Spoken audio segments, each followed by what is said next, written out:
Paul Biya doit apprendre à ouvrir sa bouche.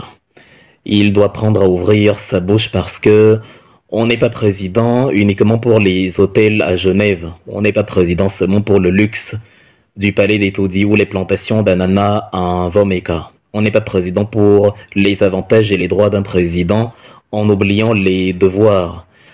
Quand vous vous plaignez qu'on dit que c'est un sarcophage ambulant, une momie, vous dites qu'on insulte le président, il faut respecter le président Paul Biya. On n'est pas dans un royaume. Le rôle d'un président, c'est de présider, c'est-à-dire de parrainer les actions de la République et de dicter justement le là quand il y a une situation comme celle-ci. On a assassiné quelqu'un, on a assassiné un journaliste dans l'exercice de ses fonctions. On a assassiné un journaliste qui ne menaçait personne.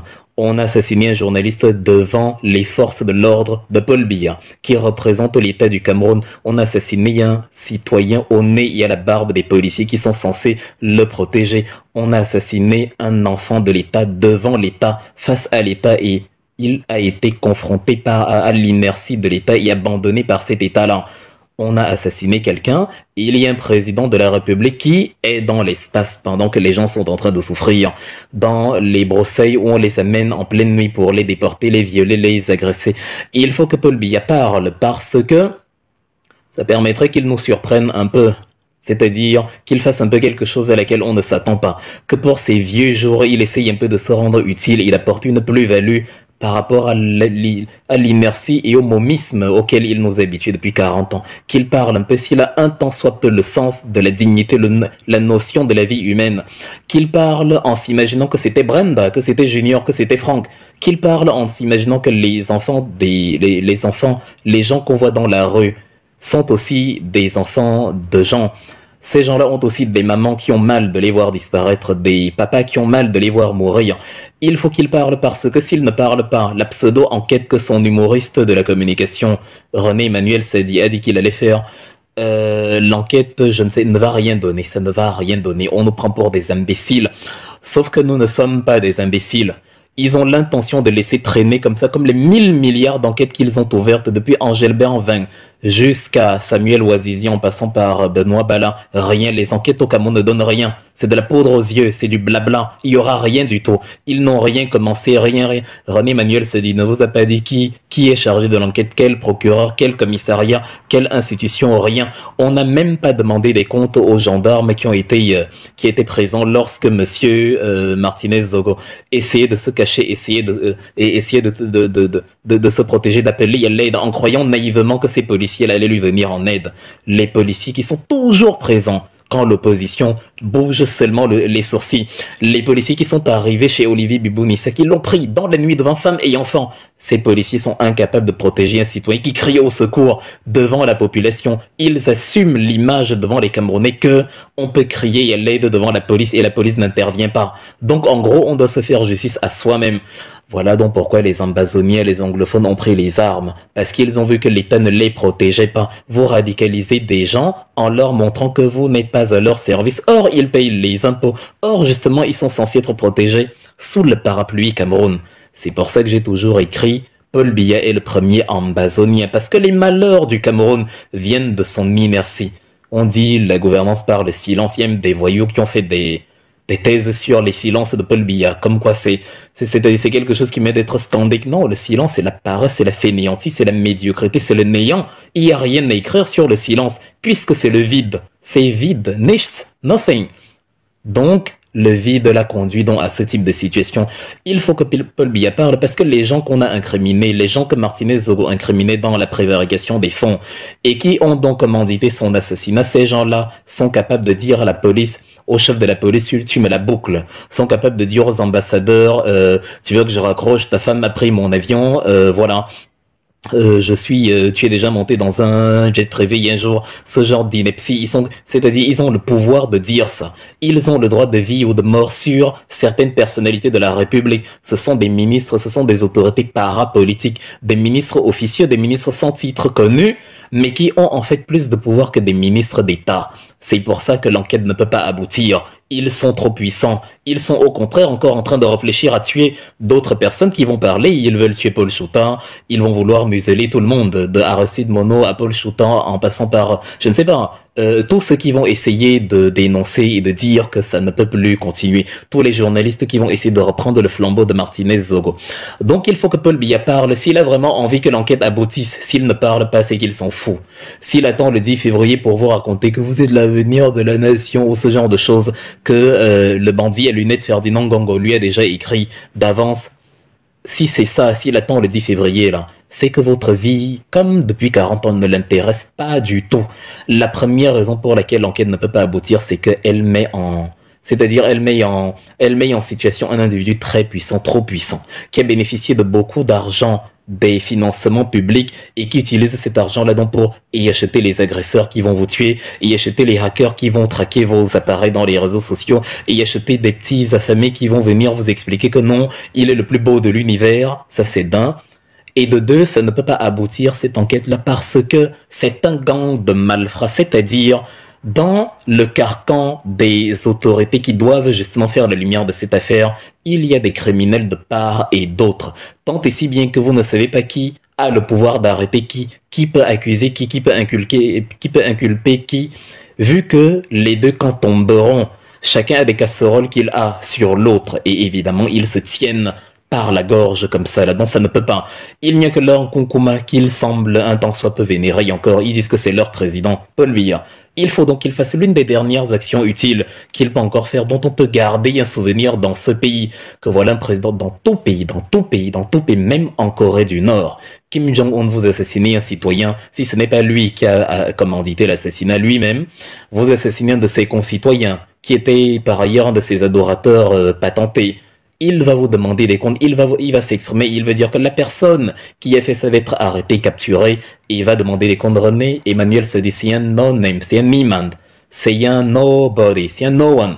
Ça ne va rien donner, il ne fait peur à personne. Il y a aucun Camerounais, aucun policier, aucun magistrat qui va se mettre à trembler en disant, ah tiens, René Emmanuel se dit à demander que la lumière soit faite sur cette affaire ou bien non, non, non. Et Yatanganji n'est utile que pour les opposants. C'est un criminel qui n'est pas là pour traquer les criminels. Il est là pour traquer les opposants, menacer tous ceux qui s'opposent à Paul Biya. C'est là où il est puissant. Ne l'attendez pas pour essayer d'élucider un crime odieux comme ça, ou un Camerounais qui n'a rien fait. Il y a personne, a été agressé, torturé, violé, les doigts coupés. C'est quoi cette barbarie? Donc il faut que Paul Biya parle. S'il ne parle pas, acceptez qu'on dise que vous êtes dans un soupçon de pays.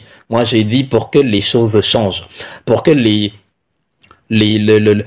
déjà connu ne se reproduise pas. Il faut que d'une part, ce gouvernement-là laisse les Camerounais manifester, qu'il organise une manifestation qui va regrouper les journalistes, tout le corps journalistique, et qui va regrouper les membres de la société civile et tous les partis politiques opposition. Mettez même le RDPC, ça vous regarde, tout le monde.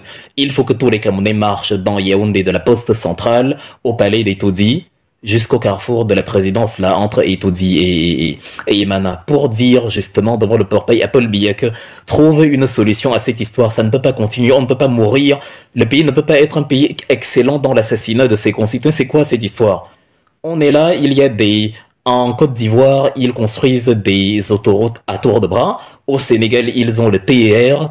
En Éthiopie, ils ont le tramway. Tout ce que vous avez au Cameroun, c'est les assassinats. C'est-à-dire le pays leader mondial, le leader africain en mafia citoyenne, où lorsque tu oses t'exprimer contre une personne en questionnant ses agissements financiers, c'est ta vie que tu risques.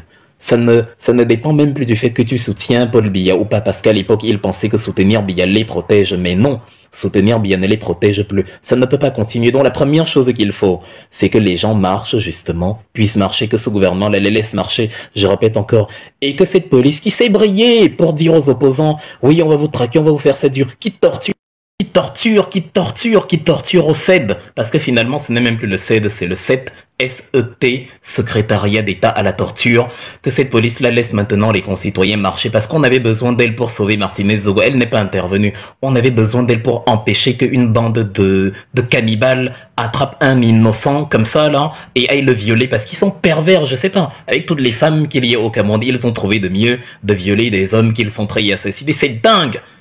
Donc, qu'il les laisse marcher, c'est la première chose, pour que les choses soient autrement que tout le blabla qu'on a eu, surtout les assassinats qui se sont passés jusqu'à présent.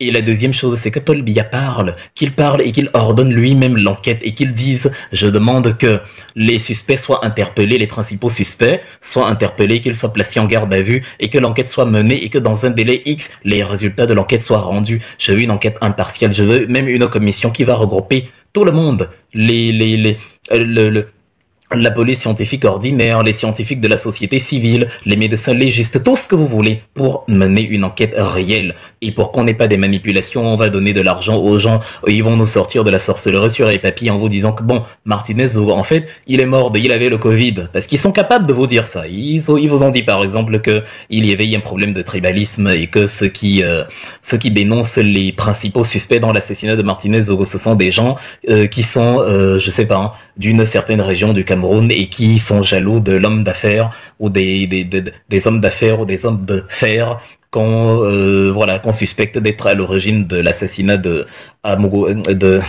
lapsus révélateur de Martinez Zogon.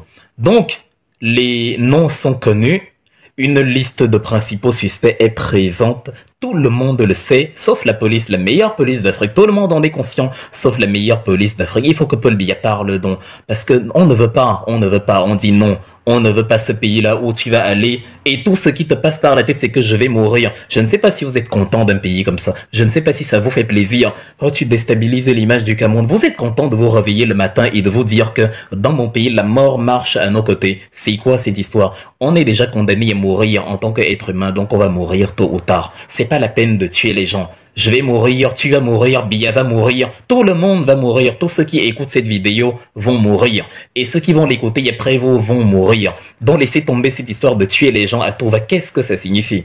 Je ne veux pas d'un pays comme ça, là. Laissez les humains vivre le temps que la nature leur a donné pour vivre, et ils meurent le temps que la nature a décidé qu'ils meurent, ou au cours d'un accident, à tout hasard, oui, mais pas quelque chose commandité par quelqu'un qui, justement, a l'intention d'ôter la vie à un individu qui ne lui plaît pas, parce que l'individu a voulu créer l'état de droit. Donc, cher Biya, s'il te plaît, si tu ne veux pas qu'on t'appelle momie, sarcophage ambulant, le politiquement correct, c'est fini, ça ne sert à rien. Ce que nous disons, les mots durs que nous avons ne sont pas pires que les meurtres qu'il y a là-bas au Cameroun et que personne ne nous mette dans la tête qu'il est très choqué quand on dit que Paul Biya est une momie, mais il n'est pas choqué de voir les cadavres mutilés de Martinez Zogo, de Samuel Ouazizi, de Brian Fomboy, de tous ces gens-là qui gisent comme ça là sur le pavé, comme des biches qu'on a chassées dans la brousse et qu'on a exposées là sur la place publique. Il faut à un moment donné calibrer votre paradigme d'indignation.